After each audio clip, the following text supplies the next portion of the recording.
Le directeur général de la BRED, la banque membre du groupe coopératif BPCE, est mon invité ce matin dans Les Échos. Bonjour Olivier Klein. Bonjour. Question d'actu pour commencer. La Banque de France souhaite une régulation du Bitcoin. Elle estime d'ailleurs que ce n'est pas une crypto-monnaie mais un crypto-actif et demande l'interdiction des dépôts donc dans les établissements comme les vôtres. Sage décision ou manque d'opportunisme ? Je pense que c'est une très sage décision. J'avais réfléchi à cette question depuis quelque temps, puisque nos clients eux-mêmes, de temps en temps, nous demandent de pouvoir, ou nous demandent des conseils sur le Bitcoin. Ils viennent vous voir pour vous parler Bitcoin, les clients? Oui, dans nos agences, quelques-uns viennent, des jeunes notamment, mais pas que des jeunes, pour poser des questions. Ils s'interrogent. Et ma réflexion était précisément que ça n'était pas une monnaie, parce que c'est quelque chose qui change de valeur de façon incroyablement forte en un mois, en quelques jours. Ça peut varier du simple au double, ça peut diviser par les 2/3, reprendre 50%. Enfin, et c'est tout l'inverse d'une définition d'une monnaie qui doit préserver la valeur de l'épargne.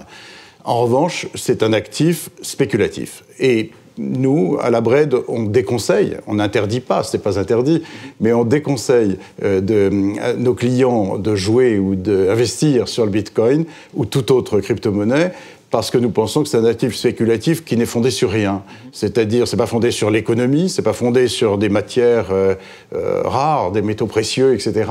C'est fondé sur rien. C'est purement spéculatif, un peu comme la tulipe de Hollande qui avait provoqué une grave crise financière au XVIIe siècle.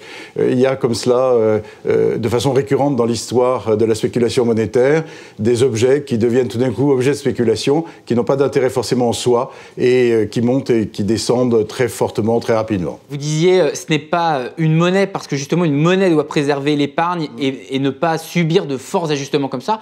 Mais dans le passé, on a déjà vu dans des situations de crise des monnaies subir de très fortes variations telles quelles. Bien sûr, et ce sont des monnaies qui en général ne tiennent pas parce qu'elles ont justement des problèmes de confiance. Une bonne monnaie est une monnaie qui, au XXe siècle et au XXIe siècle, ce n'était pas le cas au XIXe, est appuyée aussi par une banque centrale qui est capable de faire prêteur en dernier ressort, qui est capable d'assurer l'homogénéité de l'espace monétaire, c'est-à-dire faire en sorte que entre les différents moments, la monnaie ou entre les différentes banques qui les émettent, la monnaie vaille la même chose. Ici, on a une monnaie privée, peut pas servir de monnaie, qui en plus n'est pas acceptée comme monnaie par énormément de commerçants, donc, et qui peut être refusée comme monnaie à tout instant. Elle n'a pas cours légal, contrairement à une vraie monnaie dans un pays. Alors, on va parler cette fois-ci donc de la BRED, cette banque en région parisienne, enfin pas que justement, on va bien discuter de ça justement, qui a connu une progression donc de ses revenus l'an passé, enfin son produit net bancaire plus précisément, plus 5,2%, mais une rentabilité qui a légèrement diminué. Ce sont les taux bas qui vous ont pénalisé, Olivier Klein? Les taux bas pénalisent toutes les banques de détail, toutes les banques commerciales, parce que les taux bas, voire négatifs, entre les banques et vis-à-vis de la banque centrale, ils sont négatifs, conduisent les crédits à avoir des taux très très bas, et c'est tant mieux pour l'économie, et c'est tant mieux pour les clients, mais en même temps, nos marges entre les taux de crédit et les taux de dépôt, et c'est bien là où les banques font du revenu, en plus des commissions, naturellement, qu'ils peuvent avoir pour leurs services, les marges entre les taux de crédit et les taux de dépôt se réduisent très fortement. Oui. Nous, ça s'est réduit de 30 centimes l'année dernière, parce que les taux de crédit baissent, mais on ne peut pas baisser les taux de dépôt en dessous de zéro pour nos clients, parce que nos clients ne veulent pas nous déposer de l'argent et qu'on leur prenne des intérêts sur l'argent qu'ils nous déposent. La Suisse le fait un petit peu, l'Allemagne a essayé sur une banque, mais ça n'a pas marché. C'est extrêmement difficile de demander des taux d'intérêt négatifs aux clients. Du coup, les marges se rétrécissent. Alors, en réalité, ce n'est pas cela chez nous, parce que nous avons réussi à surmonter. Notre marge nette d'intérêt a même monté de 2% l'année dernière. Bien sûr, ça pénalise, parce qu'on aurait fait bien mieux si on n'avait pas eu ces taux écrasés, mais en l'occurrence, ce n'est pas cela, c'est la surtaxe de l'année dernière qui a compensé la taxe sur les dividendes qui n'a pas pu être prise d'un point de vue légal par l'État français et qui l'a remplacée par une surtaxe sur l'impôt sur les sociétés qui nous a coûté pas mal à la BRED parce qu'on a une certaine taille. Oui. Et heureusement qu'il n'est qu'une seule fois. Hein, et sans quoi sans ces effets d'imposition, c'est-à-dire imposition constante par rapport à l'année dernière, on aurait eu plus 2% de résultat net. Mais des résultats quand même relativement solides par rapport à la moyenne du secteur. Et surtout, alors c'est ce qu'on disait un peu en introduction, une banque donc historiquement fondée en région parisienne, la BRED, et pourtant vous êtes très présent à l'international. L'international d'ailleurs c'était plus 6,6% de croissance dans vos résultats donc de 2017. En 2010 par exemple vous avez ouvert au Laos, l'année dernière vous avez ouvert au Cambodge, aux îles Salomon. Cette internationalisation va-t-elle se poursuivre et si oui, avec quelle ligne directrice Olivier Klein? Oui, alors nous sommes une banque populaire qui est née effectivement, il y a 100 ans pratiquement, on va fêter nos 100 ans l'année prochaine, en région parisienne, et on était là parce que des chefs d'entreprise considéraient que leur banque traditionnelle ne les aidait pas suffisamment à les financer. Et donc ils ont créé leur propre banque, d'où le fait qu'on ait une banque coopérative appartenant à ses clients.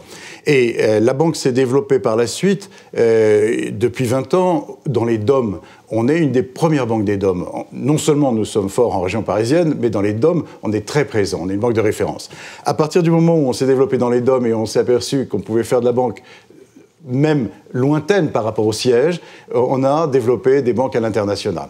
Oui, l'international s'est bien développé. On va poursuivre naturellement. D'abord, chacune de nos banques à l'international, ou presque chacune est quand même assez récente, hein, une banque de moins de 10 ans, c'est une banque très récente, donc on a du développement à faire dans chacun de nos pays, et nous regardons bien sûr d'autres pays complémentaires dans les mêmes zones, surtout en Asie du Sud-Est, et surtout dans les îles du Pacifique. C'est là où nous avons fait des grappes de banques, pour avoir des réseaux qui permettent à des entreprises, à des particuliers, à des commerçants. On fait le même métier qu'en France, hein, le même métier. J'aimerais simplement dire, si l'international se développe bien, notre plus 5,2% de nos revenus de l'année dernière viennent quand même aux 2/3 de la banque commerciale en France, ce qui est un petit peu original, disons, à cause des taux d'intérêt. C'est quand même la banque commerciale France qui a apporté les 2/3 de la croissance l'année dernière. Et justement, puisque vous parlez de l'activité banque de détail en France, on sait que plusieurs grandes banques françaises aujourd'hui, sous la vague du numérique, se restructurent leur réseau d'agences, et le groupe BPCE auquel vous appartenez prévoit 400 fermetures d'agences d'ici 2020, 4000 suppressions de postes. Aujourd'hui, est-ce que vous êtes concerné par ces fermetures d'agences? Et si oui, quelles conséquences pour l'emploi dans la banque que vous présidez? Alors, dans le groupe, c'est une attitude très pragmatique. Ce n'est pas un mot d'ordre tous azimuts, indépendamment des situations. Nous sommes des banques coopératives ou mutualistes, et nous sommes au sein du groupe BPCE qui, naturellement, fait une stratégie qui est partagée par tous, et on l'a co-construit en ce sens.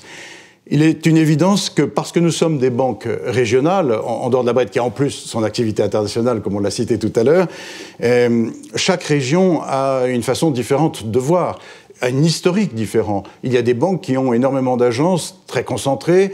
Il est sans doute légitime d'en avoir un peu moins. Il y a des banques qui ont un réseau peut-être plus diffus ou dans des zones qui méritent au contraire qu'on investisse davantage. Donc c'est très pragmatique. Chaque banque a sa responsabilité d'être rentable et d'être efficace. Certaines ont décidé d'abaisser un peu le nombre d'agences parce qu'ici ou là, elles avaient peut-être une redondance d'agences. C'est pas le cas à la BRED. Ça, chez nous, c'est absolument marginal. On enferme un petit peu quand on en a une trop proche d'une autre, parce qu'aujourd'hui, la banque ne nécessite pas de se déplacer pour faire des retraits, des dépôts, etc., comme avant. Donc, on a moins besoin de ce petit service au quotidien, puisque tout est automatisé avec son téléphone. Mais on en ouvre aussi ailleurs, où on est un peu moins prégnant et on a besoin de faire. Donc, au total, chez nous, l'emploi à la BRED ne bouge pas. Et en revanche, ça ne veut pas dire qu'on ne s'organise pas et qu'on ne réorganise pas. On s'organise en permanence. Le digital est une révolution. Et ce digital, qui provoque des changements de comportement des clients, fait que nous, on réduit à une portion très congrue l'activité de banque au quotidien dans nos agences, parce que tout le monde fait tout avec tout simplement l'automatisation et le smartphone. En revanche, on développe énormément tout ce qui est conseil, projet de vie, suivi des projets de vie, montage des projets de vie et des projets d'entreprise. Et ça nécessite des conseillers, et on a beaucoup de conseillers que l'on forme énormément, et on se sert du digital pour les aider aussi. Merci Olivier Klein d'avoir été avec nous ce matin dans Les Échos, je rappelle, directeur général de la BRED.